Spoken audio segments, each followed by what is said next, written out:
이사야서 말씀은 이사야서를 시작할 때 제가 언급한 바와 같이 신학적인 다양한 주제를 말하고 있고 신학적인 깊이가 굉장히 깊으므로 정말 구약의 성경이라고 말합니다.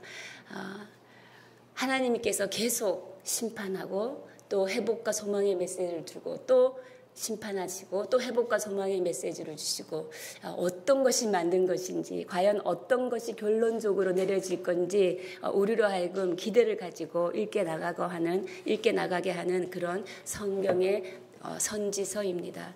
우리 9절 10절 먼저 함께 읽음으로 시작하겠습니다. 시작. 너희 민족들아 함성을 질러 보아라. 그러나 끝내 패망하리라. 너희 먼 나라 백성들아 들을지니라. 너희 허리를 동이라. 그러나 끝내 패망하리라. 너희 허리에 띠를 따라. 그러나 끝내 패망하리라. 너희는 함께 계획하라. 그러나 끝내 이루지 못하리라. 말을 해보아라. 끝내 시행되지 못하리라. 이는 하나님이 우리와 함께 계십니다. 아멘. 너희 민족들아, 또 너희 먼 나라 백성들아, 이렇게 부르고 있습니다. 이 사람들의 정체는 무엇일까요? 남유다의 원수들입니다. 남유다의 원수면 즉 아수르를 명하는 것입니다. 복수로 민족들아, 백성들아 말한 것은 이 아수르란 나라 자체가 여러 민족들이 이루어져서 세운 나라이기 때문입니다. 그리고 계속 함성을 질러 보아라. 그리고 허리를 동이라. 허리에 띠를 따라. 그리고 함께 계획하라. 말을 해보아라. 라는 이 명령형.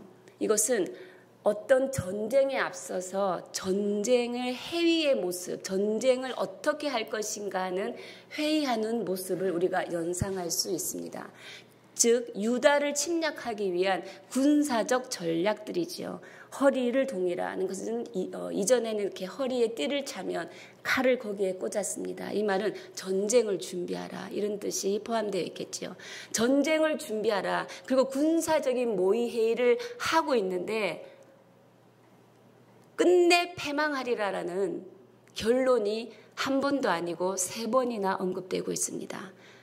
9절 후반부에 끝내 패망하리라. 또 그러나 끝내 패망하리라. 제일 끝에 10절 끝에 끝내 시행되지 못하리라. 한 번도 아니고 3번이나 반복하는 것은 결국 망하는 것은 유다가 아니라 아수르라고 말하고 있는 것입니다. 여러분이 실제로 과연 어떻게 성경에 나와 있습니까? 유다가 망하였습니까? 아수르가 망하였습니까? 실제로 아수르가 망하였습니다. 지금 전쟁의 상황 가운데 아람과 북이스라엘의 연맹군이 남유다를 침략해 내려오는 상황입니다.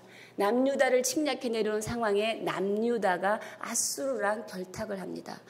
강대국의 군사적인 힘을 가진 아수르와 결탁을 하니 아수르가 처음엔 아람을 멸망시키고 그다음에 북이스라엘을 멸망시킵니다. 그다음에 마지막 뒤통수를 때리는 것입니다. 남유다까지 멸망시키려고 지금 전쟁에 나간다고 하고 말하고 있습니다. 그런데 하나님께서는 너희가 끝내 시행되지 못하리라. 끝내 패망하리라. 누가? 유다가 망하는 것이 아니라 아시리아 너희가 망하리라 라고 하고 있습니다. 너희 민족들아, 너희 먼 나라 백성들아, 너희가 망하리라. 하나님께서 이렇게 말씀하고 있는 것입니다. 실제로 아수르는 예루살렘을 분명히 겹겹이 포위했습니다. 그래서 누가 봐도 예루살렘의 함락은 시간 문제였습니다. 이 위기 속에서 도리어 오히려 아수르가 전멸하고 말았던 것입니다. 성경은 이를 이사야 38장 36절에는 이렇게 표현하고 있습니다. 여호와의 사자가 나가서 아수르 진중에서 18만 5천 명을 쳤으므로 아침에 일찍이 일어나 본즉 시체뿐이라. 이거는 누가 봐도 여호와의 사자가 나가서 싸운 전쟁이라는 것이죠. 이것은 하나님께서 개입하신 전쟁이며 하나님의 심판을 말하고 있는 것입니다. 결국 아수르는 후퇴했고 점점 약해져서 더 강한 신강대국 바벨론에 의해서 멸망되고 있는 것입니다. 사랑하는 여러분, 우리의 인생 가운데 이런 절망적인 상황, 그리고 위기가 바로 코앞에 맺혀져 있는 상황, 어떠한 길도 열려있지 않는 상황, 숨쉬기도 버거운 상황이 분명히 있습니다. 특별히 성도의 삶 가운데 악인들은 성도의 하나님 안에서 믿음으로 일어서는 하나님 그런 의도들을 그 악의 세력들은 넘어뜨립니다. 끊임없이 우리에게 유혹을 주고 넘어뜨리는 것입니다. 그럴 때 아무리 힘들고 버거워도 여러분 괴로워도 믿음의 선한 싸움을 포기하지 마십시오. 왜냐하면 하나님의 사자가 성도들의 삶에 개입하는 것입니다. 그래서 우리에게 말씀하십니다. 너는 끝이 아니다. 너는 패망하지 않는다. 왜냐하면 10절 마지막 하나님이 우리와 함께 계시기 때문이다.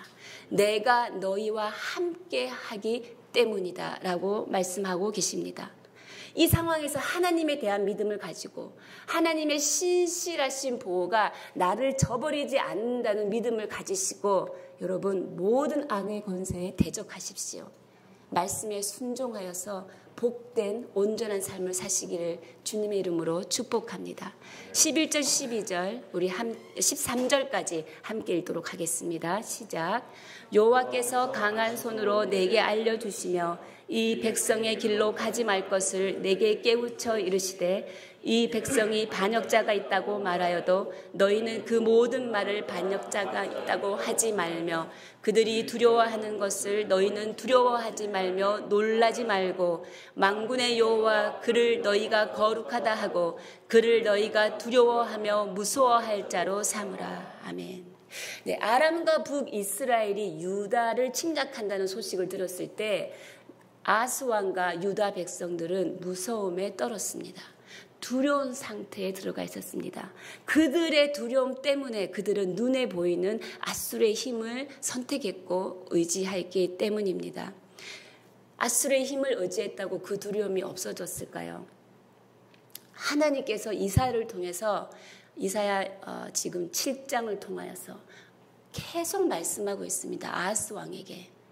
그들이 아무리 침략을 도모한다 하더라도 그 일은 서지 못할 것이며 그 일은 이루어지지 못할 것이라고 계속 하나님께서는 이사야를 통해서 너희는 결코 망하지 않을 것이라고 말씀하고 있음에도 불구하고 아하스 왕과 유다 백성들은 귀가 닫혀져 있는 상황입니다.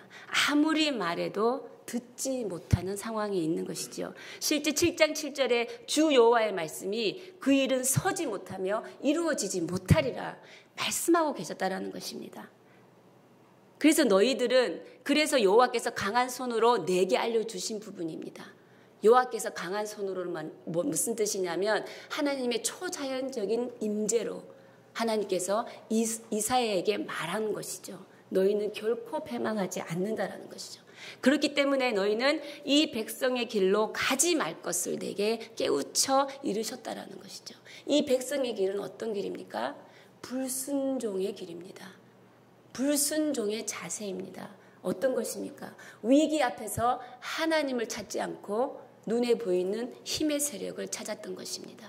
그리고 위기 앞에서 미래에 대한 통제권을 자신들이 소유한 것처럼 미래에 대한 불안과 두려움, 자신들이 막을 수 없지만 아수르가 막아줄 수 있을 것 같은 미래의 영역까지도 침범하는 불순종을 저지르고 있는 것입니다. 하나님께서는 이 백성의 길로 너희가 가지 말라고 말하십니다. 그리고 12절에 굉장히 중요한 말씀을 하십니다. 우리가 어디다가 초점을 맞추고 살 것인가? 전쟁의 상황에서 여러분 어디를 바라보고 계실 것인가를 12절에 말하고 있습니다. 이 백성이 반역자가 있다고 말하여도 너희는 그 모든 말을 따라 반역자가 있다고 하지 말며, 이 말을 쉽게 말하면 여기에 반역자는 두 가지를 의미할 수 있습니다. 아하스 왕 자체를 반대하는 반대 세력을 의미할 수도 있고요. 남유다 안에 있는 북이스라엘을 동조하는 세력일 수도 있습니다. 그러니까 결국은 뭡니까? 이렇게 음모하고 결국은 어떤 일을 도모한다는 거죠. 근데 그 반역자가 있다고 해도 모든 말을 따라 반역자가 있다고 하지 말라는 것은 우리가 어떤 사건이 일어나면 우리는 이 사건이 실제로 왜 일어났지? 무엇 때문에 일어났지? 우리는 그 사건의 원인과 이 사건의 결과가 어떻게 나올지에 초점을 바라보며 이 문제에 집중하게 됩니다. 근데 하나님께서는 지금 말씀하시는 건 뭐냐면 어떤 사건이 일어났는지 그리고 무엇이 일어났는지 그리고 이것이 왜 일어났는지에 관심을 빼앗기기보다 이 일 가운데 지금 하나님이 역사하고 계신다. 그리고 이 일 가운데 일어나는 모든 부분은 하나님의 뜻대로 부르심을 입은 자들 가운데 하나님께서 협력하여 선을 이루기 위해서 지금 이 상황이 이루어지고 있다라고 생각하는 하나님께 초점을 맞추라는 것입니다. 왜? 우리는 이 상황이 어떻게 전개될지, 이 상황이 왜 일어났는지에 대한 정보가 충분하지 않습니다. 그런데 우리는 그것을 그렇게 알려고 합니다. 그것은 하나님 앞에 맡기고 지금 내가 이 상황 가운데 해야 하는 것은 하나님을 기쁘게 하는 것이 무엇이지? 지금 이 위기 상황 가운데 내가 절망하고 내가 고통스럽고 내가 소망이 없는데 이 상황 가운데서 내가 하나님을 기쁘게 할 것이 무엇인지 그것이 하나님께 초점을 맞추는 삶을 살아가는 성도의 자세입니다. 우리는 하나님이 기쁘시게 하는 일, 하나님을 기쁘시게 하는 일에는 우리는 많은 것을 알고 있습니다. 우리는 이미 알고 있는 것이죠. 이미 알고 있는 것으로 하나님께 초점을 맞추고 살아라. 알지 못하는 영역을 알아내서 아무런 이익이 없는 곳에 너희의 마음을 허비하지 말라라고 지금 12절 말씀은 말하고 있습니다. 그렇게 할 때 우리는 하나님께 주시는 참된 평안을 누리고 이 참된 평안이 상황과 상관없이 하나님으로부터 왔다라는 것을 확신하게 된다라는 것입니다. 이 평안은 내가 상황을 회피해서 오는 평안이 아니라 하늘로부터 우리 주 예수 그리스도의 은혜로부터 오는 평강임을 내가 확신하며 살아갈 수 있는 힘을 누리게 되는 것입니다. 사랑하는 여러분, 우리가 어떤 상황이 생겼을 때 그 상황을 분석하려고 애쓰지 마시고 이 상황 가운데서 내가 하나님을 어떻게 기쁘게 할 수 있을까? 하나님께 초점을 맞추는 삶을 사시기를 주님의 이름으로 축복합니다.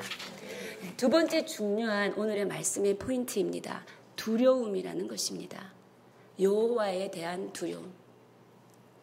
그러면 여호와를 올바로 두려워한다는 것은 무슨 의미일까요? 어떤 의미일까요? 두려움, 그냥 우리가 말하는 공포, 위협, 이 두려움일까요? 어떤 두려움일까요? 신약 시대를 사는 우리에게 하나님을 두려워한 것에 관한 메시지나 이런 것들이 많이 듣지는 못합니다.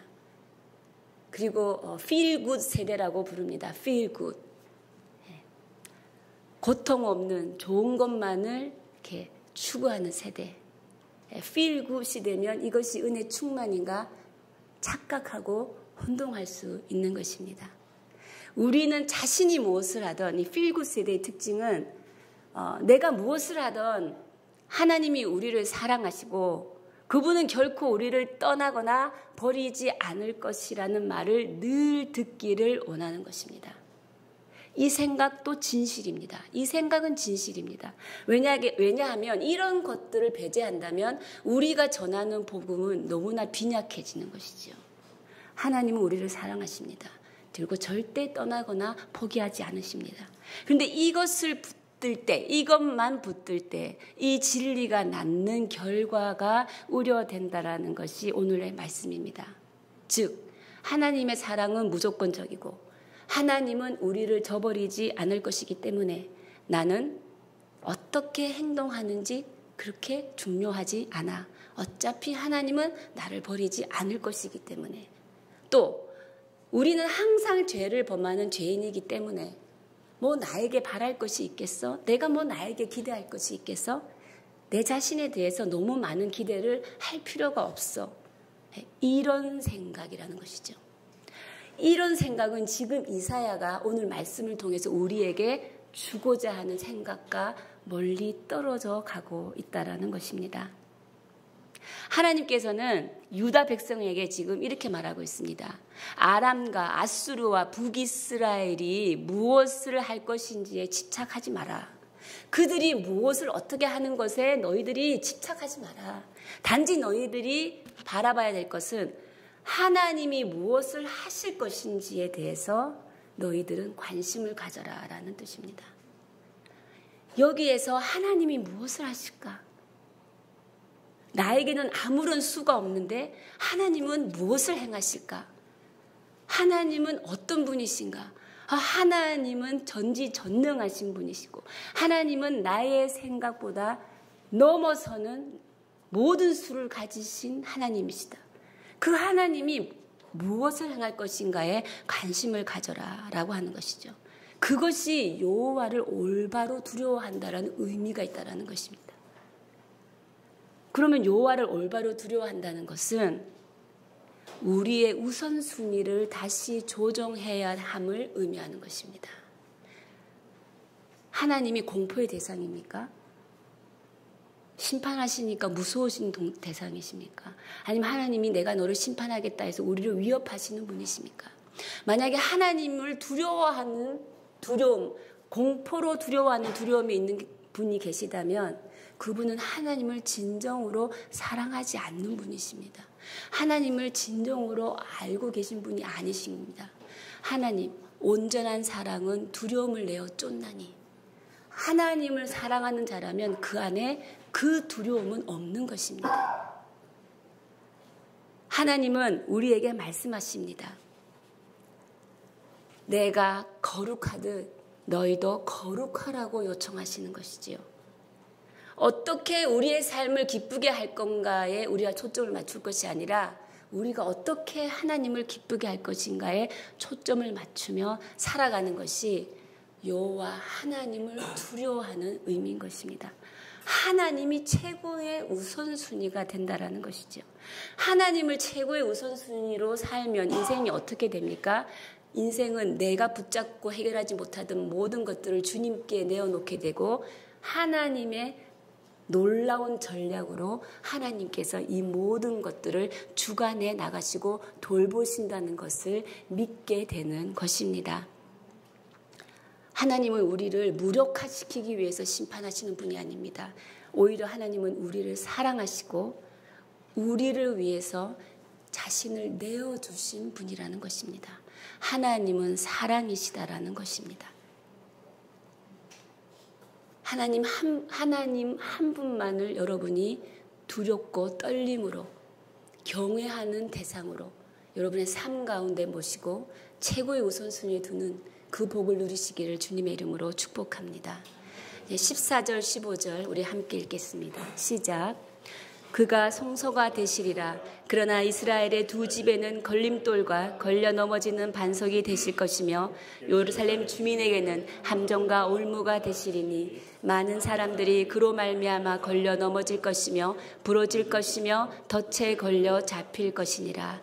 그가 성소가 되시리라. 성소는 어디입니까? 구약시대에 하나님께 제사를 드리는 장소였습니다. 또 이 장소는 위기에 처한 자들이 그 환난 가운데서 보호를 바라고 찾아올 수 있는 장소였습니다.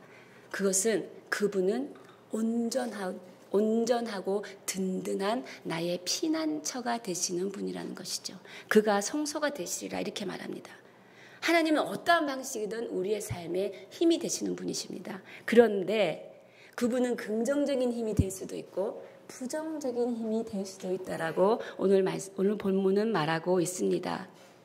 무엇입니까? 우리가 읽었던 걸림돌과 걸려 넘어지는 반석이 되실 것이다. 이스라엘 두 집은 북이스라엘과 남유다를 말합니다. 걸림돌과 걸려 넘어지는 반석도 또한 되시는 하나님이십니다. 하나님은 우리를 넘어뜨리는 돌이 될 수도 있다라는 것입니다. 하나님은 우리의 피난처가 될 수도 있고 우리를 계속 넘어뜨리는 거치는 돌이 되실 수도 있습니다. 그러면 누구에게는 성소가 되고 어떤 사람에게는 걸림돌이 되게 하시는 분이십니까? 그럼 하나님은 어떤 사람을 사랑하고 어떤 사람은 미워하시는 분이십니까? 아닙니다. 하나님은 모든 사람을 사랑하시며 누구도 이른바 되기를 원치 않으신다고 마태복음 18장 14절에서 말씀하고 계십니다. 제가 읽어보겠습니다. 이와 같이 이 작은 자 중에 하나라도 잃는 것은 하늘에 계신 너희 아버지의 뜻이 아니라 말하고 있습니다. 하나님께서 우리에게 말씀하시고자 하는 것은 우리가 어떻게 하나님을 경험하는지에 달려있다라는 것입니다. 구원의 부르심, 예수 그리스도를 통한 구원의 부르심에 순종하고 믿음으로 반응하는 자에게는 피난처가 될 것이요, 그 부르심을 거부하는 자에게는 걸림돌이 될 것이다. 결국은 주님의 부르심에 우리가 어떤 반응의 자세로 살아가느냐에 따라 우리의 삶에 하나님은 피난처가 되실 수도 있고 우리를 넘어뜨리는 돌로 되실 수도 있다라는 것이죠. 우리가 하나님께 초점을 맞춘다면, 그리고 우리가 성령의 능력으로 생명에 초점을 맞춘다면 우리는 그 세상 누구도 줄 수 없는, 그 세상 무엇과도 바꿀 수 없는 평강이 우리를 주장하게 된다라는 것입니다. 여러분이 많이 아는 예화가 있습니다. 영국의 성공회 웨슬리, 존 웨슬리를 여러분이 알고 있습니다. 존 웨슬리 선교사가 미국으로 향하던 그 배 안에서 일어난 예화입니다. 그 배가 가던 도중에 폭풍우를 만나게 됩니다. 폭풍우를 만난 그 상황에서 웨슬리는 두렵고 떨렸습니다. 무서웠습니다. 근데 그 상황에서 모라비안 선교사들이 예배하고 기도하는 모습을 보게 되었습니다. 하나의 흔들림도 없이 폭풍우 가운데 예배하며 기도하는 모습을 보면서 끝나고 난 뒤에 웨슬리 선교사가 모라비안 선교사에게 물었습니다. 당신들은 두렵지 않았느냐? 모라비안 선교사가 이렇게 대답했습니다. 우리는 믿습니다. 우리의 생명이 하나님의 손에 있음을. 그리고 또 우리는 믿습니다. 어떠한 결과가 주어지더라도 그것은 하나님의 뜻입니다. 하나님의 뜻에는 실수가 없음을 믿습니다. 라고 모라비안 선교사가 대답했다는 것이죠. 그때 웨슬리는 고백했습니다. 내가 참 회개한 그리스도인이 아니었다라고 고백하고 있는 것입니다. 이것은 수천 년 전에 사드락, 메삭, 아벳느고, 다니엘의 세 친구의 이야기를 연상하게 되는 것이죠. 우리 영혼 안에 하나님으로 채워져야 하는 부분에 우리는 지금 무엇을 채우고 있느냐는 것입니다. 내 안에 두려움을 없애기 위해서 내가 하나님으로 채우지 않고 내 영혼 안에 소유로 채우고, 쾌락으로 채우고, 오락으로 채우고, 나만의 기쁨으로 채워나가는, 그리고 열심히 일하는 성취감으로 채워나가는 우리의 모습을 한번 성찰해 볼 필요가 있습니다. 그 어떤 피조물도 하나님의 자리를 채울 수도 없고 대신할 수도 없습니다. 하나님은 우리의 피난처가 될 것인가, 아니면 우리를 넘어뜨리는 걸림돌이 될 것인가 라는 것은 결국은 우리의, 그 선택은 우리의 몫이라는 것입니다. 16절 18절 우리 함께 읽겠습니다. 시작. 증거의 말씀을 쌓아매며 내 율법을 내 제자들 가운데서 봉함하라. 이제 야곱의 집에 대하여 얼굴을 가리시는 여호와를 나는 기다리며 그를 바라보리라. 18절. 보라, 나와 및 여호와께서 내게 주신 자녀들이 이스라엘 중에 징조와 예표가 되었나니 이는 시온산에 계신 만군의 여호와께로 말미암는 것이니라. 너는 이사야 제자 가운데 한 명을 지칭하는 것이죠. 너는 이제 증거의 말씀을 쌓아매며 봉합하라는 거예요. 그냥 이게 덮으라는 거예요. 증거의 말씀을. 그러니까 더 이상 말씀을 전하지 말라는 것이죠. 왜? 유다 백성들이 말씀을 들을 자격이 없다라는 것입니다. 그리고 이제 내 율법도 봉함하라, 함구하라라고 말하는 거죠. 봉함하라, 함구하라고 말하고 있습니다. 그리고 17절에 이제 야곱의 집에 대하여 얼굴을 가리우시는 여호와, 야곱의 집에 대하여 얼굴을 가리시는 여호와, 은총을 거두는 여호와입니다. 그 여호와를, 이까지는 절망적인 상황인 것 같습니다. 근데 그 여호와를 나는 기다리며 그를 바라보리라. 나는 기다리며 그를 바라보리라. 은총을 거두지만 이 은총은 다시 회복시키실 은총이라는 것입니다.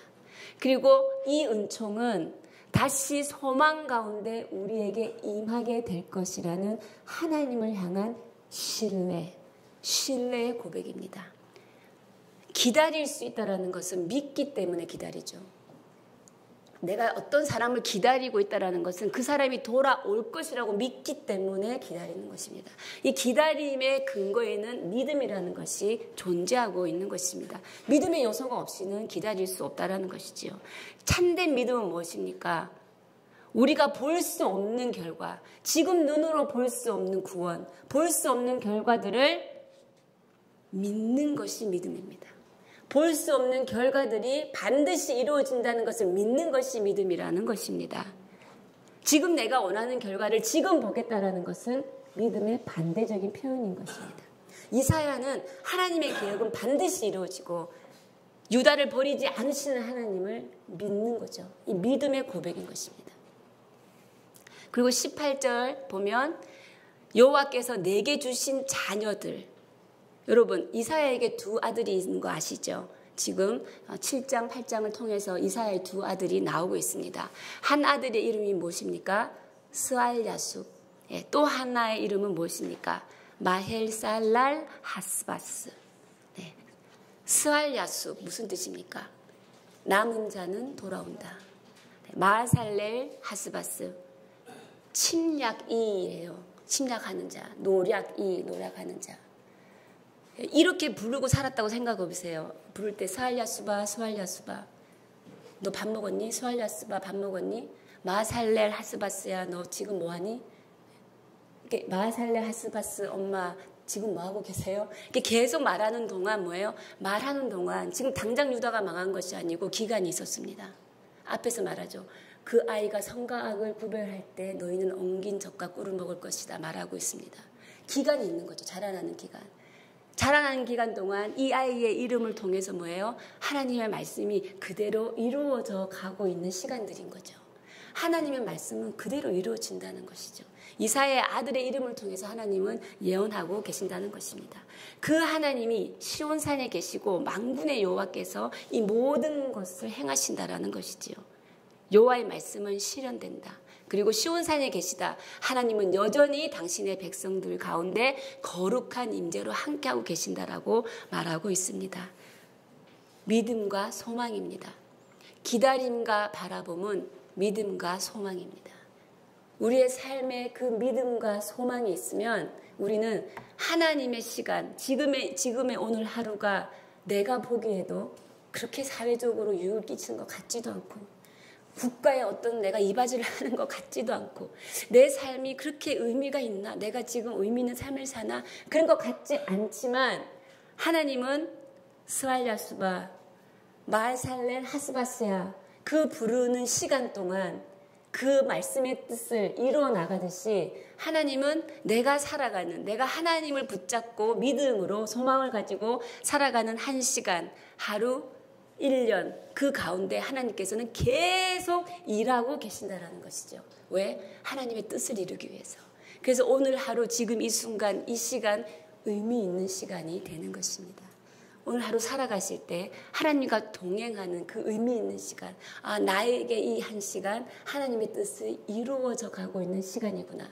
지금 내 눈으로 볼 수는 없지만 내가 기다림과 바라봄으로 하나님의 뜻이 내 삶 가운데 이루어져 가는 시간에 내가 동참하고 있구나. 하나님 감사합니다라는 고백으로 함께 살아가시기를 축복합니다. 19절 22절의 말씀은 결국 무엇이냐면 신접한 자와 마술사에게 간 것입니다. 하나님의 백성이 하나님을 신뢰하고 그분께 나아가야 되는데 신접한 자와 마술사에게 물으러 간 거죠. 무엇을 물으러 갑니까? 우리가 점쟁이에게 물으러 갈 때 가장 많은 이슈는 뭐냐면 내 미래가 어떻게 될 것인가? 내 남편이 출세를 할 것인가? 우리 자녀가 성공할 것인가? 내 미래에 대한 이 미래를 알고 싶어하는 인간의 욕망은 가장 큰 욕망 중에 하나입니다. 그 미래를 알고 싶어서 신접한 자와 마술사에게 가는 거죠. 죽은 자에게 구하는 것이죠. 그 결과는 무엇인지 아십니까? 22절은 환난과 22절을 말하고 있습니다. 환난과 흑암과 고통뿐이라는 것이죠. 우리의 삶의 창조주 하나님을 배제하면 남는 것은 환난과 흑암과 고통이라는 것입니다. 우리 삶의 미래를 예측할 수 있는 분, 우리 삶의 미래를 주장하시는 분은 하나님만이 그 누구도 할 수 없다라는 것입니다. 하나님만이 우리의 미래의 영역에 은혜로 준비시켜 줄 수 있는 분이라는 것입니다. 그럼 우리는 어떻게 해야 합니까? 오늘 이 순간 1시간 1일 365일 모든 순간에 하나님의 일이 이루어지고 있음을, 하나님이 역사하고 계심을, 하나님이 일하시고 계심을 우리가 기다림과 바라봄으로 살아가는 삶을 이루어 나갈 때 우리의 삶 가운데 하나님의 스알야숲이 이루어지고 하나님의 마살렐 하스바스가 이루어지는 것입니다. 지금도 하나님은 내 눈으로 볼 수 없지만 하나님의 구원을 나의 모든 시간과 헌신과 삶을 통해서 이루어 가시는 하나님이심을 기억하시고 그 하나님과 동행하는 하루 사시기를 주님의 이름으로 축복합니다. 함께 기도하시겠습니다. 살아계신 하나님, 그 백성들의 길로 우리가 가지 않게 하여 주시옵소서. 우리가 불신앙적인 삶을 살지 않게 하여 주시옵소서. 하나님이 내 삶의 최고의 우선순위가 되게 하여 주시고 지금 모든 삶의 순간마다 하나님의 역사하시고 함께 하심을 우리로 믿음의 눈으로 바라보게 하여 주시옵소서. 두려워하지 않게 하시고 말씀에 굳게 서게 하시고 하나님 내 영혼 가운데 하나님으로 채우는 하나님의 은총의 삶을 살아가게 하여 주시옵소서.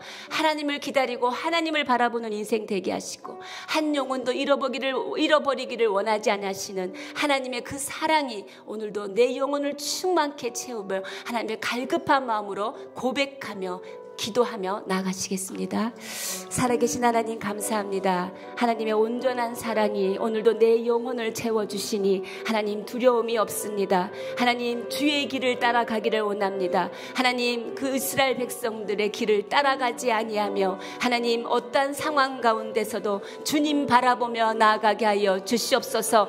상황에 집중하며 그것을 해석하는 데 에너지를 빼는 것이 아니라 하나님 이 상황을 통해서 하나님이 어떻게 행하심을 기대하게 하시고 바라보게 하시고 하나님 믿음과 소망을 가지고 살아가는 인생 되게 하여 주시옵소서. 하나님 믿음을 주시옵소서. 지금의 내 매 순간이 하루가 아니 1년이 아무 의미가 없지 않는가. 하나님 내가 생각할 때마다 하나님 이것이 얼마나 의미 있는 한 시간이며 이것이 얼마나 의미 있는 하루인지 오늘 깨닫게 하여 주시니 감사합니다. 하나님 모든 순간을 통하여서 하나님의 구원을 이루어 나가시고 쉬지 않고 일하시는 하나님, 역사하시는 하나님, 성령의 능력으로 우리와 함께 하시는 하나님, 생명을 열매를 맺게 하시는 하나님을 바라보게 하시니 하나님 모든 영광을 주께 올려드립니다. 하나님 우리가 주님을 기쁘게 하는 인생 되게 하시고 하나님 우리가 그 잘 아는 하나님을 기쁘게 하는 삶의 제사를 드리는 하나님의 인생들 될 수 있도록 하나님 역사하여 주시옵소서. 무엇보다도 주님의 말씀을 붙들고 순종하는 삶으로 하나님 모든 상황 가운데 두려워하지 않게 하나님 역사하여 주시옵소서. 하나님 오늘도 우리를 찾아오신 주님의 사랑 한 영혼도 잃어버리기를 원치 아니하시는 하나님의 온전한 사랑, 그 깊은 사랑, 십자가의 사랑, 오늘도 나를 살리신 사랑, 나를 영원한 생명 가운데 두신 사랑, 나를 구원하신 그 사랑 오늘도 감격과 감동으로 주님 앞에 고백하며 나아가오니 주님 역사하여 주시옵소서. 살아계신 하나님 감사합니다.